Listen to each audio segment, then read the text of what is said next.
Welcome to the Bright Insight podcast. This is a weekly show provided by Brightside Security Lab. We're talking about updates on security regulations, requirements, and perspectives on the current cybersecurity developments. Security is becoming more widely used and important at home, work, school, or in your personal life. Think about GDPR and the Cybersecurity Act. Cybersecurity is a shared responsibility. The more systems we secure, the more secure we all are.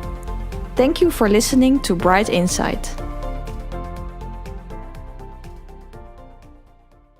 Hi, Mike. Thanks for joining this podcast. Today we have with us Mike Dunn. He's Senior Product Manager on IoT Security from Silicon Labs. Thank you, Mike, for being with us today. Please, can you introduce to the audience your role in Silicon Labs as Senior Product Manager of IoT Security? Sure. Thanks, Carlos. Thanks for having me here today. What I do for Silicon Labs is a couple of things. I'm on the platform security team. We basically look at all the security IP blocks that go into the silicon. And it takes roughly 2 to 3 years to bake a piece of silicon. So I have to look at the tea leaves, the security tea leaves, at least 5 to 7 years out and try to decipher what our customers are going to need, put it in silicon sometimes before they know they need it. We can say you are in charge of the crystal ball. That's correct. I have to look through the crystal ball and see what it says. Yes. Now, let me borrow your crystal ball for a minute. Because we were talking about the different use cases that drive the need for showing evidence of that security capability on different kind of products. So we have compliance. At some point of time, somebody demand or required evidence of the functionality. Then we have people who do security evaluations for risk management. And of course, people who will look into the evidence of security as a market differentiator. Again, going back to your crystal ball, where do you see the IoT market evolving? Do you see any major trends? Or because you already mentioned by market, by application, that changes a bit, is a slightly different approach. So if you look at what's leading the market today, probably from a vertical perspective, consumer has a lot of interest in security, mainly because of the brand damage that can happen. There's also the consumer privacy things that are going on. Medical, is always been interested in security, but, maybe not, it's mainly FDA driven and fear driven, right? The FDA can determine whether you make a product or don't make a product and it goes to market. And, then you have the smart energy market, which has been concerned about security for quite some time. I think what's going to drive it home is the regulations that are on the horizon, right? So now the governments are awake and have started looking at, Europe has had GDPR for quite some time. I think they led there as far as, privacy, data privacy, that sort of thing. But now they're looking at, okay, well, to keep that data private, you need to have security in place on the devices themselves. And there's starting to be discussions on IoT security with Etsy and so forth. And then NIST has, in the United States, has started looking at IoT security specifically. And you're starting to see legislation happen, right? So the states in the U.S. Have started to look at legislating things. California has led last year. They have a Consumer Privacy Act that went into effect. Oregon followed very closely. And this is how things happen in the United States. The states typically lead, and certain states are more progressive and they lead first. And then the government catches up later. But we're starting to see with the IoT Cybersecurity Improvement Act that was enacted late last year that affects only the U.S. government, you start to see in the government get it active in IoT security. And then there's been some movement on the Cyber Shield Act. It's came up last year. It came up again this year. Whether anything can get passed through our legislation is still a big question. But Biden just enacted a IoT cybersecurity directive, executive order, and that actually has some wording that around IoT security specifically. So I think, there's certain verticals that drive security, but it's a very slow process, and really until the end consumer demands it, these verticals don't usually move very fast, but these regulations, I think, are going to push things very fast. Now, there is one thing I forgot to mention at the very beginning, and is that you're also a member of the board of the IoXt Alliance. So you're there together with Google, Amazon, and those folks looking to have also some program to show the evidence of the security of devices. How does it fit the IoXt Alliance on this picture on the different requirements worldwide? Yeah, so the thing that I think that IoXt Alliance, its main value add is in creating unified security profiles or protection profiles, because the governments will pass laws. I think that will happen. They'll be a little fuzzy in what, most of these laws just basically say your product should be secure, and then they point to NIST or ETSI or some other standards body to basically define what is the security requirements themselves. And then we typically jump in our world, our security world, we jump over to certifications like Common Criteria. Common Criteria has probably, and PCI are probably the most well-known security standards, PCI being payment card industry, which if you think about it, IoT security in payments has been around for almost 15 years now. And then Common Criteria for smart cards, which go into passports and credit cards, right? So those are the industries that have developed protection profiles or security profiles for different kinds of devices. Silicon devices primarily reads on the silicon. But that's it. I mean, there's really no other security profiles, and this is what I think is basically missing, and the piece that IoXt Alliance adds. And I've been a big proponent from the day I joined the board of IoXt taking a leading role in defining the right amount of security per type of device. Because at the end of the day, these certification standards only standardize how you test, right? So they don't really specify the security of the device itself. They just say, give me what the security is for the device, the security target, or if it's genericized, the security profile, and then I will test that in a very rigorous, standardized way. And so what that leaves is this big gaping hole for what is the right amount of security for any particular vertical market. So if you take a home market, for instance, and you look at a simple on-off contact switch, wireless contact switch on a window, that type of device doesn't need a lot of security because it really just sends a 1 and a 0. Whereas your game controller or your Linux thermostat or your Wi-Fi gateway, all of those type of devices need a great deal of security. So really where we want to get to is where the consumer is confident when they pick up a device in the electronics store or they get it online, that they know it has the right amount of security for that type of device.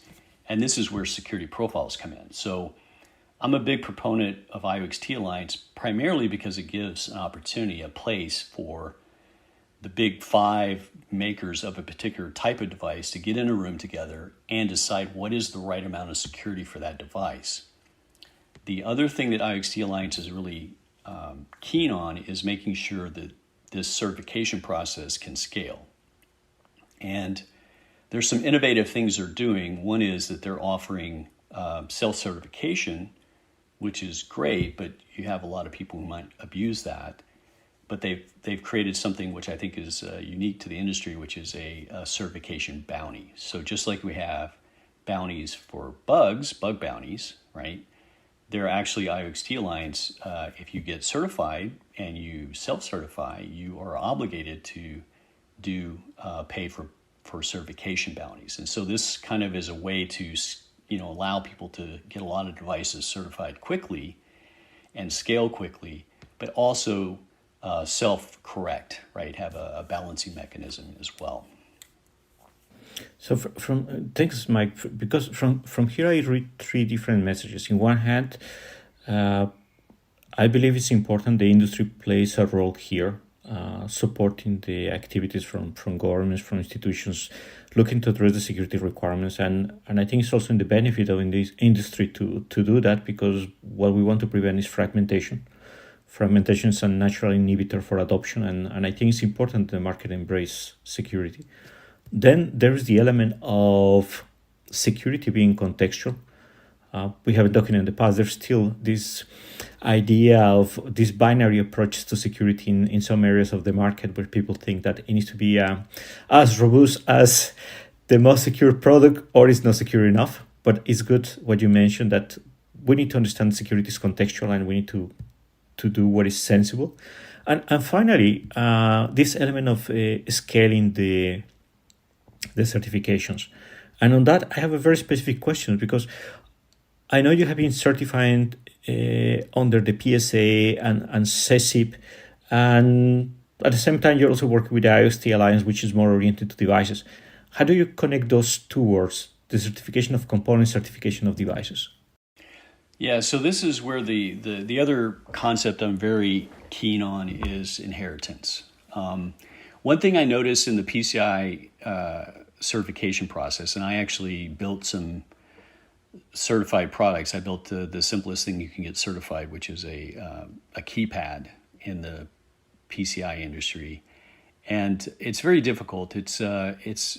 There's no real concept of inheritance, and when I say inheritance, I could get a certification on that pin pad, but I couldn't really get a component certification.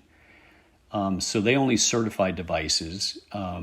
And if you changed one line of code, you had to do a Delta certification. So it was very rigorous about the Delta certifications. And so no amount of certifications I did at a silicon level would really transfer and be able to be inherited by my customers. I think there's no way this industry can scale IoT security without the concept of inheritance. And so let me explain that a bit. So I spend, let's say for a standard CSIP / PSA level 3 certification, I may spend upwards of $120,000, $150,000 to get my silicon certified for that. That's a lot of money. I can't afford to do that if it doesn't bring value to my customers. And I can't bring value to my customers unless there's this concept of my certification can be inherited by those customers. For instance, you depend on a lot of things in silicon, like secure boot, secure debug. A lot of the requirements that are coming down from ETSI and NIST are requiring secure boot and secure debug. Locking the port. It's safe against glitching attacks and certain side channel attacks and things like that. And so what IoXt Alliance is doing is they are embracing the idea of inheritance. So what I can do, like if you look at the baseline IoXt security certification, which is kind of like the minimum bar you have to meet,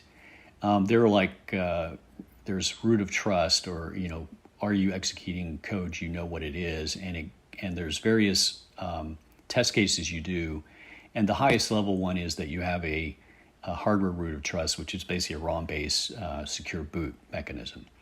So that's one of those things that's actually verified with a PSA or a CSIP certification. And what IoXt is allowing you to do is, if you can show that you're using a chip that has been PSA certified, you get to check that box, and you get to inherit all of that goodness. Then they also have the concept of, okay, we can take that a step further and go even higher level with a module, a chip module, like a BLE module or a Zigbee module, where we already pre-certified the stack, right? And that's one of the things you have to check off in the IoXt Alliance, is that you are using a certified Zigbee stack or BLE stack. And at a module level, we can do things like preload a secure bootloader and some other things, right? So with a module level approach, I can even add more value to my customers by getting those modules IoXt certified to the base, or maybe even a NIST version or an ETSI version. And now when my customers use that module, they only have to when they go in to do their IoXt certification for like ETSI or 303645, and the NIST, then basically they just check the box, and all of the certifications I've already done, as long as my certifications are still valid, they get inherited, and now my customer only has to do a Delta certification. So this is how things will scale. This idea of inheritance, protection profiles, certification bounties, all of these things working together are what's going to allow this market to actually grow quickly and create very secure products. When we put this stack together, I guess one of the things that you are looking to address, and we are looking to address together as an industry, is this element of fragmentation as well, right? Because there are so many standards, so many requirements, but at the same time, if we think, for example, an RTOS or a crypto library or an MCU, the fact is that it's common across different kind of products and industries, right? So by doing this, we also address this complexity of the fragmentation, since this capability will serve different products, in different segments or in different regions, equally by providing that evidence, right? Yeah, that's correct. I mean, there is fragmentation. I think we're seeing some consolidation.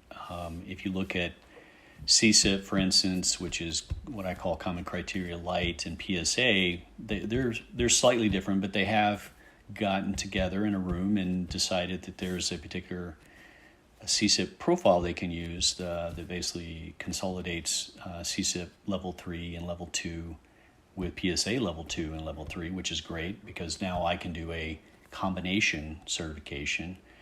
There is the NIST happening in the US, and then there's ETSI in Europe. But there's also ISO running in parallel, and maybe ISO has the potential to consolidate the NIST requirements and the ETSI requirements.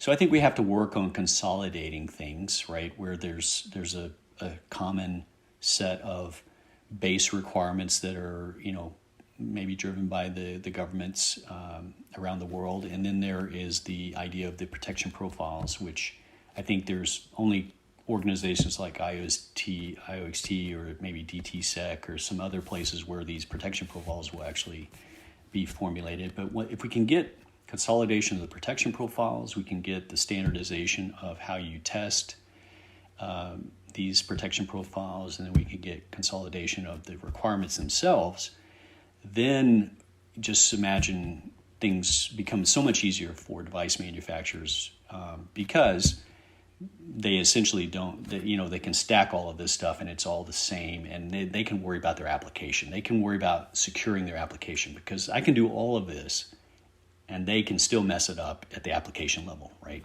Yes, correct.